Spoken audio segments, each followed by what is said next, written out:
But the key warning Frank Church tried to scream from the rooftops about back in 1975 is one that is more relevant today than ever.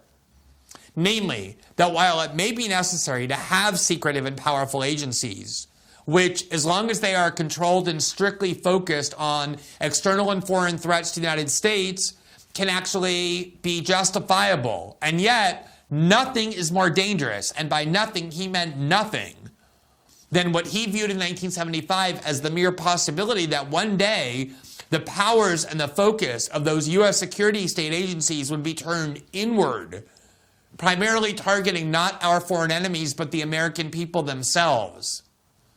On August 17, 1975, Senator Church appeared on Meet the Press, and with great urgency in his voice that you can hear with your own ears, he eloquently explained why he viewed the possible eventuality that the FBI, the CIA, the other agencies may one day turn inward as the most menacing threat to our democracy. Please listen carefully to what Senator Church had to say 45 years ago. But let me tell you this.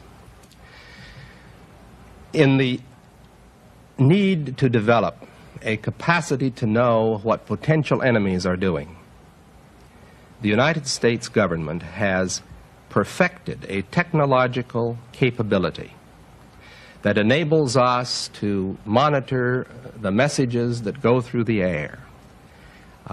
These messages are between ships at sea, they could be between units, military units in the field. We have a very extensive capability of intercepting messages wherever they may be in the airwaves. Now that is necessary and important to the United States as we look abroad at enemies or potential enemies. We must know. At the same time, that capability at any time could be turned around on the American people. And no American would have any privacy left. Such is the capability to monitor everything. Telephone conversations, telegrams, it doesn't matter. There would be no place to hide. If this government ever became a tyranny, if a dictator ever took charge in this country, the technological capacity that the intelligence community has given the government could enable it to impose total tyranny. And there would be no way to fight back, because the most careful effort to combine together in resistance to the government, no matter how privately it was done, is within the reach of the government to know. Such is the capability of this technology. Now, why is this investigation important? I'll tell you why.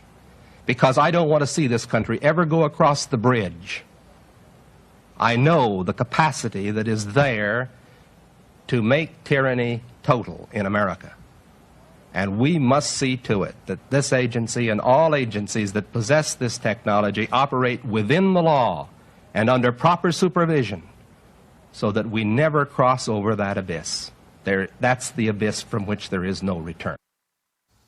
Now, isn't it remarkable, just as a note, that the only places you hear this kind of messaging now are in right-wing media and from conservative or populist political figures, and that if anyone such as myself says what Frank Church was saying back then, you immediately get accused of being a far-right fanatic, that somehow these values have become completely inverted?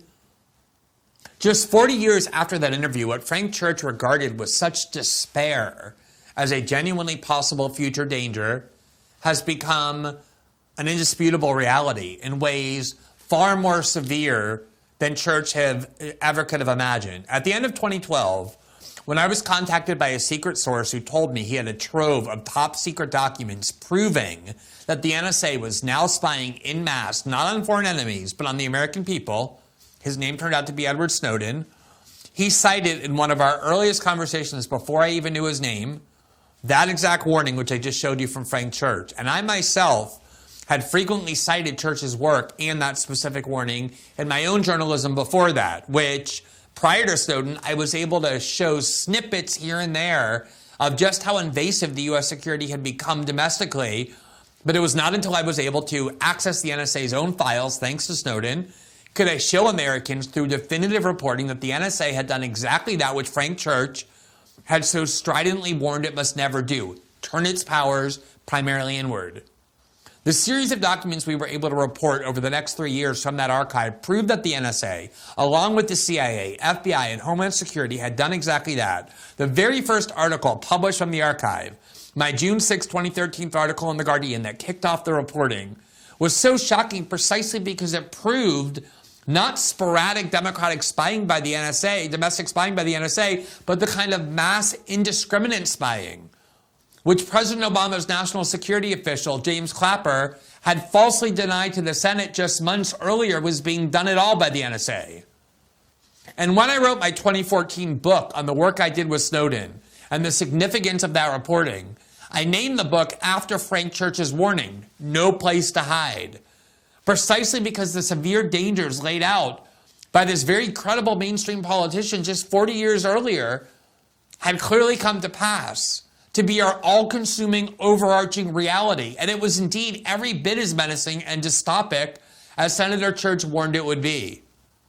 And that is the crucial context for understanding the latest blockbuster revelations from the so-called Twitter files, which corporate media outlets instantly proclaimed were nothing burgers, in part because of their professional personal jealousies that they were excluded from the story, in part because of their snide and self-glorifying view that to be a credible journalist, one must work for a large media corporation rather than be an independent journalist. But most of all, because they, these corporate journalists, were completely complicit in the core corruption exposed by the Twitter files, namely how the CIA manufactured a complete lie about the New York Post reporting on Joe Biden. The documents were, quote, Russian disinformation, which was then spread and ratified by those corporate outlets and ultimately used as a pretext by Twitter and Facebook to censor the reporting in the days leading up to the 2020 election. Despite their petulant posture of ignoring or mocking these revelations continue to flow and are only gaining in significance with each new installment. Yesterday's revelations focused on the extraordinary decision by Twitter to brute censor the New York Post pre-election reporting on Joe Biden. First, by making it impossible to post links to their investigative articles, and then by locking out that paper, the nation's oldest and fourth largest by circulation, locking them out of their Twitter account almost up until Election Day.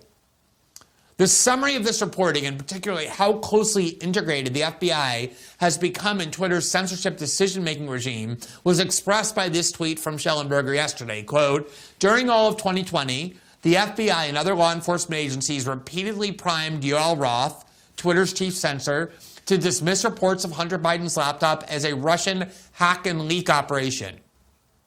Attached to that tweet is this remarkably revealing sworn affidavit that is an affidavit from Yoel Roth given in December 2020 as part of a lawsuit against Twitter. Roth himself, in his own words, explains, listen to this, quote, since 2018, I have had regular meetings with the Office of the Director of National Intelligence, the Department of Homeland Security, the FBI, and industry peers, meaning Facebook, Google, and other social media outlets, regarding election security. During these weekly meetings, the federal law enforcement agencies communicated that they expected, quote, hack and leak operations by state actors that might occur in the period shortly before the 2020 presidential election, likely in October.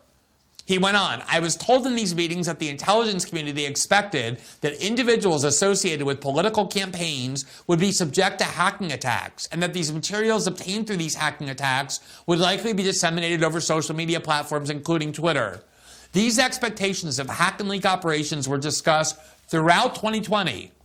I also learned in these meetings that there were rumors that a hack and leak operation would involve Hunter Biden. Now, if you saw our last night's show where we interviewed the New York Post reporter Miranda Devine, she explains that the FBI knew exactly the story that was coming, in part because they had been eavesdropping on and following Rudy Giuliani, and because the year earlier, the FBI had subpoenaed that laptop and knew the story that was coming. And so all of these meetings were about priming these social media companies to believe it was their duty to censor the story because they wanted to protect Joe Biden. Now, before delving further into the specific revelations,